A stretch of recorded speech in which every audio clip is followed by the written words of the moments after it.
800 ఏళ్ల క్రితం జరిగిన ఓ ఘటన ఆ గ్రామ ప్రజలను ఇప్పటికీ భయపెడుతోంది. రాజస్థాన్లోని బార్మర్ జిల్లా హత్మా గ్రామంలోని కీరాడు ఆలయం శిల్ప సంపదకు నిలయం.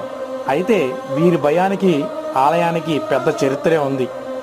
పూర్వం ఒక ఆధ్యాత్మిక గురువు దేశ పర్యటనలో భాగంగా ఆ గ్రామానికి వచ్చి కొన్నాళ్ళు దేవాలయంలో ఉన్నారట. ఆ తర్వాత తీర్థయాత్రలకు వెళ్ళొస్తానని చెప్పి శిష్యులను గుడిలోనే వదిలేసి వెళ్ళారట. అయితే ఒక శిష్యుడు అనారోగ్య పాలవడంతో గురువు తిరిగి రాగా గ్రామస్తులు ఎవరూ పట్టించుకోలేదని, ఒక మహిళ మాత్రమే సహాయం చేసిందని శిష్యుడు చెప్పారు.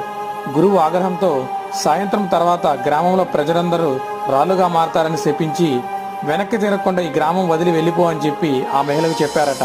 కానీ ఆమె పరిగెడుతూ తిరిగి ఏం జరుగుతుందో చూసింది. దీంతో ఆమె కూడా శిలగా మారిపోయిందంట.